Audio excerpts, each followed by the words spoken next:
ನೋಡಿ, bus driver ನಮಾಜ್ ಮಾಡಿದ್ರು. ಈ ವಿಚಾರ ಸಾಕಷ್ಟು ಸುದ್ದಿಯಾಗಿತ್ತು.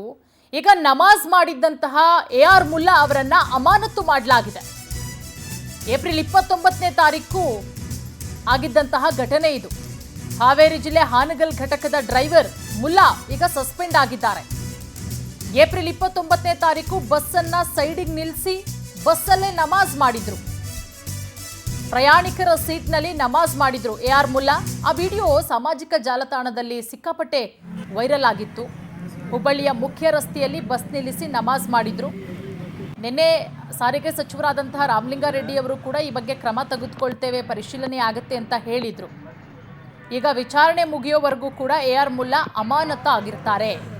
ಘಟನೆಯ ಬಗ್ಗೆ ವಿವರಣೆ ನೀಡುವಂತೆ ಮೇಲಾಧಿಕಾರಿಗಳು ಈಗ ಸೂಚನೆಯನ್ನ ಕೊಟ್ಟಿದ್ದಾರೆ. ಈ ಬಗ್ಗೆ ಮತ್ತಷ್ಟು ಮಾಹಿತಿ ಕೊಡ್ತಾರೆ ನಮ್ಮ ಪ್ರತಿನಿಧಿ ವೀರೇಶ. ಸಾಕಷ್ಟು ಚರ್ಚೆಗೆ ಗ್ರಾಸವಾದಂತಹ ವಿಚಾರ.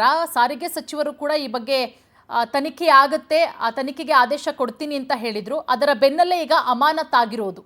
ವೀರೇಶ್, ಯಾವ ರೀತಿ ನಡೀತಾ ಇದೆ ತನಿಖೆ?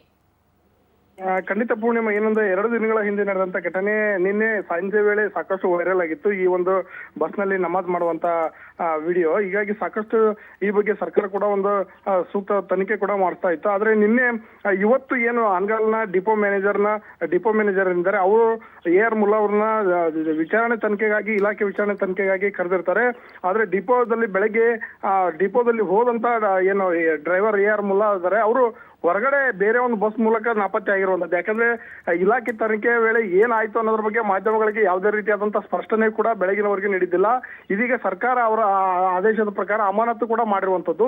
ಆದ್ರೆ ಮೊನ್ನೆ ಏನು ಬೆಳಗಾವಿಗೆ ಹೋದಂತ ಸಂದರ್ಭದಲ್ಲಿ ಬರುವಂತ ಮಾರ್ಗ ಮಧ್ಯೆ, ಹುಬ್ಬಳ್ಳಿಯ ಮಾರ್ಗ ಮಧ್ಯೆ ಈ ಒಂದು ಬಸ್ ಅನ್ನ ನಿಲ್ಲಿಸಿ ಏನ್ ಪ್ರಯಾಣಿಕರು ಕೂರ್ತಕ್ಕಂಥ ಸೀಟ್ ನಲ್ಲಿ ನಮಾಜ್ ಮಾಡಿದಂತ ದೃಶ್ಯ, ಅಲ್ಲಿನ ಬಸ್ ನಲ್ಲಿ ಪ್ರಯಾಣಿಸ್ತಕ್ಕಂಥ ಪ್ರಯಾಣಿಕರೊಬ್ರು ಇದನ್ನ ವಿಡಿಯೋ ಚಿತ್ರೀಕರಣ ಮಾಡಿ ವೈರಲ್ ಮಾಡಿರ್ತಾರೆ.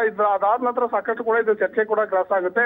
ಹೀಗಾಗಿ ಬಸ್ ಅನ್ನ ನಿಲ್ಲಿಸಿ ಈ ರೀತಿಯಾದಂತ ನಮಾಜ್ ಮಾಡಿದ್ದು ಎಷ್ಟು ಮಟ್ಟಿಗೆ ಸರಿ ಅನ್ನೋದು ಕೂಡ ಸಾರ್ವಜನಿಕರಲ್ಲಿ ಸಾಕಷ್ಟು ಚರ್ಚೆ ಮತ್ತು ಆಕ್ರೋಶಕ್ಕೆ ಕಾರಣ ಆಗಿರ್ತದೆ. ಜೊತೆಗೆ ಈ ರೀತಿಯಾಗಿ ನಮ್ಮದನ್ನ ಎಲ್ಲೆಂದರಲ್ಲಿ ಮಾಡಬಹುದಾ ಅನ್ನೋ ಒಂದು ಚರ್ಚೆ ಕೂಡ ಸಾಕಷ್ಟು ಉದ್ಭವ ಆಗಿರುವಂತದ್ದು. ಹೀಗಾಗಿ ಸರ್ಕಾರದ ಒಂದು ತನಿಖೆಯಲ್ಲಿ ಇದೀಗ ಡ್ರೈವರ್ ಏನು AR ಮುಲ್ಲಾ ಅವರನ್ನ ಅಮಾನತು ಮಾಡಿರುವಂತದ್ದು. ಮುಂದಿನ ತನಿಖೆಯಲ್ಲಿ ಏನು ಕಂಡು ಬರುತ್ತೆ ಅನ್ನೋದನ್ನ ಇದೀಗ ಸದ್ಯ ಕಾದು ನೋಡಬೇಕಾಗುತ್ತೆ. ಯಾಕಂದ್ರೆ ಇನ್ನು 2 ವರ್ಷ ಕೂಡ ಆತನ ನಿವೃತ್ತಿ ಆಗುವಂತ ಸಮಯ ಕೂಡ ಇತ್ತು. ಹೀಗಾಗಿ ಅಷ್ಟರಲ್ಲಿ ಈ ರೀತಿಯಾದಂತ ಅವಘಡ ಆತನಿಗೆ ಆಗಿರುವಂತದ್ದು ಕೂಡ ಸಾಕಷ್ಟು ಒಂದು ಬೇಸರ ಕೂಡ ಆಗಿರುವಂತದ್ದು. ಆದ್ರೆ ಈತ ಮಾಡೋದಕ್ಕೆ ಏನ್ ಕಾರಣ, ಅದೇ ಟೈಮಲ್ಲಿ ಏನಾದ್ರು ಬೇರೆ ಸ್ಥಳದಲ್ಲಿ ಮಾಡಿದ್ದ ಅಥವಾ ಆ ಸ್ಥಳದಲ್ಲಿ ಮಾಡಿದ ಅನ್ನೋದು ಕೂಡ ಇದಕ್ಕೆ ಸಾಕಷ್ಟು ಇನ್ನೂ ಕೂಡ ಮಾಹಿತಿ ಬಹಿರಂಗ ಆಗಿಲ್ಲ. ಆದ್ರೆ ಸರ್ಕಾರದ ತನಿಖೆ ವೇಳೆಯಲ್ಲಿ ಹುಬ್ಬಳ್ಳಿಯ ಗಬ್ಬೂರ್ ಮಾರ್ಗ ಮಧ್ಯದಲ್ಲಿ ಈ ರೀತಿಯಾದಂತಹ ಒಂದು ನಮಾಜ್ ಮಾಡಿದೆ ಅನ್ನೋ ಮಾಹಿತಿ ಕೂಡ ಇದೀಗ ಸರ್ಕಾರ ಹೊರಬಿಡುವಂತದ್ದು. ಹೀಗಾಗಿ ಆತನನ್ನು ಕೂಡ ಇದೀಗ ಅಮಾನತು ಮಾಡಲಾಗಿದೆ. ಪೂರ್ಣಿಮಾ, ಥ್ಯಾಂಕ್ ಯು ವೀರೇಶ್ ತಮ್ಮೆಲ್ಲ ಮಾಹಿತಿಗಾಗಿ.